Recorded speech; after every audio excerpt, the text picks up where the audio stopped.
আসসালামু আলাইকুম দর্শক, আপনাদের মনে আছে কিনা জানি না, 2011 সালে বাংলাদেশের সাথে ভারতের একটা তিস্তা পানি চুক্তি হওয়ার কথা ছিল, যার কারণে ভারতের একজন শান্ত প্রধানমন্ত্রী মনমোহন সিং সাহেব এসেছিলেন এবং মমতা ব্যানার্জি আসার কথা ছিল, কিন্তু মমতা ব্যানার্জি আসে নাই, বেঁকে বসেছেন। এই মমতা ব্যানার্জির কারণে তিস্তা চুক্তিটা হতে পারে নাই।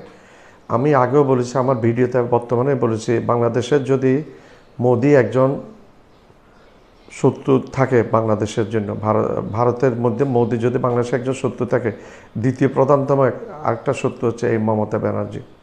এই মমতা ব্যানার্জির কারণে আমরা আজকে পানি থেকে বঞ্চিত। এই মমতা ব্যানার্জিকে উচিত হবে না আমাদের দেশে কোনোদিন আসতে দেওয়া। বাংলাদেশের আরেক বড় শত্রু এই মমতা ব্যানার্জি। মমতা ব্যানার্জি তখন আসে নাই, না আসাতে মনমোহন সিংয়ের ইচ্ছা থাকা সত্ত্বেও কিন্তু চুক্তিতে হতে পারেনি। আজকে বাংলাদেশের এই দুর্দশা। বর্ষাকালে পানি ছেড়ে দেয় আমাদের জন্য এবং শীতকালে পানি বন্ধ করে যায়, তখন আমাদের জমি শুষ্ক হয়ে চৌচির হয়ে যায়, চাষাবাদের অনুপযোগী হয়ে যায় এবং মরুভূমিতে পরিণত হয়। আর বর্ষাকালে পানি ছেড়ে দিয়ে আমাদের বন্যা প্লাবিত করে কোটি কোটি ডলারের আমাদের ক্ষতিগ্রস্ত করে দেয়। গত অগাস্ট মাসে 2024 সালে অগাস্ট মাসে আমরা ভারতের শেষ রূপটা দেখেছি। ডক্টর ইউনূস সাহেব ক্ষমতায় আসার পরে ভারত হঠাৎ করে তার সেভেন সিস্টারের ত্রিপুরার ওই দিক থেকে সে পানিতে ছেড়ে দিয়ে বাংলাদেশের কুমিল্লা, বৃহত্তর নোয়াখালী বন্যায় প্লাবিত করে কোটি কোটি টাকার লস করে দিয়েছে বাংলাদেশে। তো এই মমতা ব্যানার্জি এবং এই ভারত মোদি, এগুলো আমাদের জন্য কোনো বন্ধু হতে পারে না। ডক্টর ইউনূস সাহেব ক্ষমতায় আসার পরে কিন্তু এখন ভারতকে বুঝিয়ে দিয়েছে, তোমাদের যে দাদাগিরি ভাব সেটা বাংলাদেশ মেনে নিবে না। এখন সেটা হারে হারে টের পাচ্ছে। এবং ডক্টর ইউনূস সাহেব অলরেডি উপমহাদেশের যে একটা নেতাদের মধ্যে একটা নেতৃত্ব, সেই নেতৃত্বের আসনে বসে গেছেন। বিমস্টেক সম্মেলনে উনি আগামী 2 বছরের জন্য প্রেসিডেন্ট নির্বাচিত হয়েছেন। গত মাসে আগের মাসে যেটা থাইল্যান্ডে ব্যাংককে হয়েছে, সেই সম্মেলনের কথা বলছি। তো নরেন্দ্র মোদী যাই করুক, সেই সদস্য হওয়ার নাতে নরেন্দ্র মোদীকে কিন্তু বাংলাদেশের ভিজিটে আসতেই হবে, কোনো উপায় না। নরেন্দ্র মোদী ভারতটাকে ব্যাক গিয়ারে নিয়ে গেছে, ভারতটাকে এমনভাবে অর্থনৈতিকভাবে ক্ষতিগ্রস্ত করেছে, যেটা ভারত আগামীতে টের পাবে। ভারতের মানুষ ততদিন হয়তো নরেন্দ্র মোদী থাকতে পারবে না ক্ষমতায়। নরেন্দ্র মোদী অলরেডি প্রবল চাপের সম্মুখীন হয়েছে ভারতে, এবং নানা ডেমনস্ট্রেশন হচ্ছে নরেন্দ্র মোদী কে লোকজন বলছে ক্ষমতা ছেড়ে দেওয়ার জন্য। তো এখন বাংলাদেশ কিন্তু আর ভারতের দাদাগিরি দিন শেষ।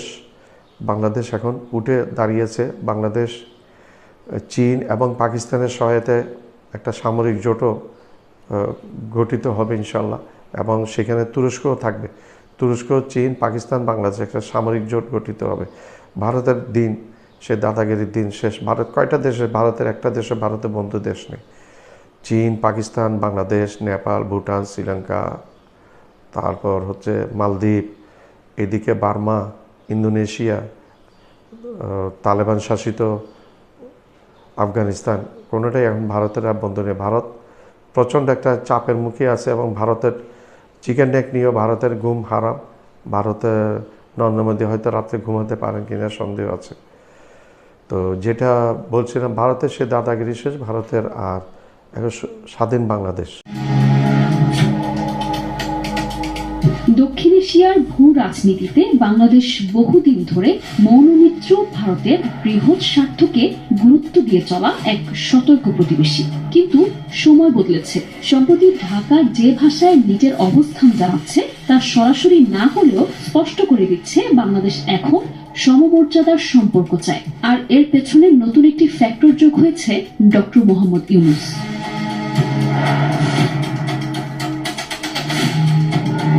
ভারতের সঙ্গে সম্পর্ক ঐতিহাসিকভাবে ঘনিষ্ঠ হলেও একপাক্ষিক সুবিধা ভোগের প্রবণতা নিয়ে বাংলাদেশ বহুদিন ধরে ক্ষুব্ধ। তিস্তা পানি বন্টন, সীমান্ত হত্যা, বিএসএফ এর মনোভাব এবং বাণিজ্য বৈষম্য, এসব ইস্যুতে ভারত দীর্ঘদিন নীরব থেকেছে। তবে গত কয়েক বছরে বাংলাদেশ এই অসন্তোষগুলি প্রকাশ্যে আনতে শুরু করেছে। বাংলাদেশের সবচেয়ে বড় দাবি তিস্তা নদীর পানি বন্টন নিয়ে। 2011 সালে ভারতের প্রধানমন্ত্রী মনমোহন সিং এর সঙ্গে তিস্তা নদী নিয়ে একটি চুক্তি সইয়ের কথা থাকলেও পশ্চিমবঙ্গের মুখ্যমন্ত্রী মমতা বন্দ্যোপাধ্যায়ের প্রতিবাদে তা আটকে যায়। এর ফলে বাংলাদেশে বিরূপ প্রতিক্রিয়া সৃষ্টি হয় এবং গত 10 বছরে এই ইস্যুতে কোনো উল্লেখযোগ্য সমাধান হয়নি।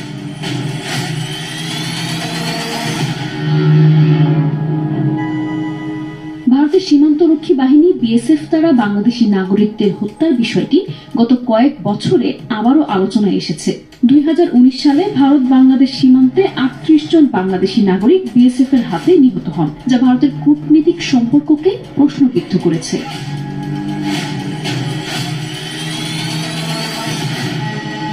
ডক্টর ইউনূসকে কেন্দ্র করে বর্তমানে যা ঘটছে তা কেবল একটি ব্যক্তি বা আদালতের বিষয় নয়।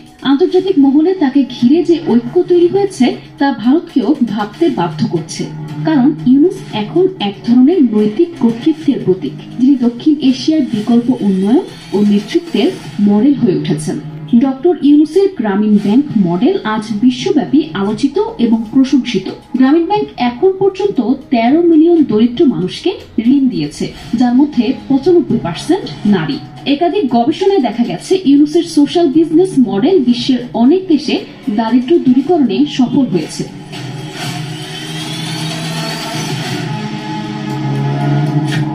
বাংলাদেশ এখন আর ভারতের ছায়ায় থাকা ছোট ভাই নয়, কূটনীতিতে নিজস্ব স্বার্থ ও অবস্থানকে গুরুত্ব দিচ্ছে। ইউনূসের বিষয়টি সেই পরিবর্তনের এক প্রতীকী বহিঃপ্রকাশ।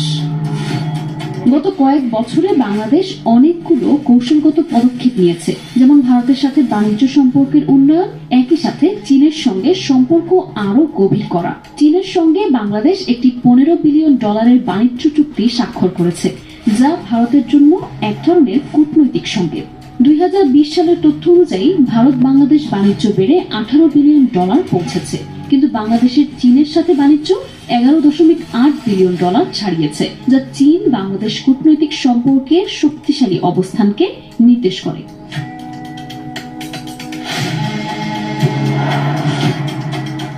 ভারতের পররাষ্ট্র দপ্তর এখনো প্রকাশ্যে কিছু বলেনি, কিন্তু ইউনূসের কর্মকাণ্ডের প্রতি দৃষ্টি রেখেছে। বিশেষ করে পশ্চিমা বিশ্বে ইউনূসের সড়ক উপস্থিতি, শিখর থেকে শিখরে মানবাধিকার ইস্যুতে তার অবস্থান এবং মোদী সরকারের জন্য রাজনৈতিক ঝুঁকির সংকেত। ভারত জানে আন্তর্জাতিক মঞ্চে ইউনূসের অবস্থান যদি আরো জোরালো হয়, তবে বাংলাদেশের মানবাধিকার পরিস্থিতি নিয়ে নয়, বরং ভারতের দিকেই আঙ্গুল উঠবে, বিশেষ করে মুসলিম ও দলিত নিপীড়নের প্রশ্নে।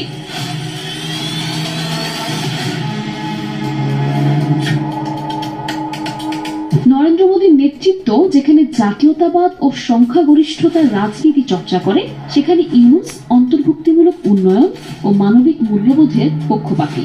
বাংলাদেশ এখন এক নতুন ভূমিকায়, যেখানে কণ্ঠস্বর নরম নয়, যুক্তি নির্ভীত ও আত্মবিশ্বাসী। আর এই পরিবর্তন ভারতের জন্য শুধু প্রতিবেশী সম্পর্কের হিসাবই নয়, দক্ষিণ এশিয়ার নেতৃত্বের দাবিদার হিসেবেও এক নতুন চ্যালেঞ্জ।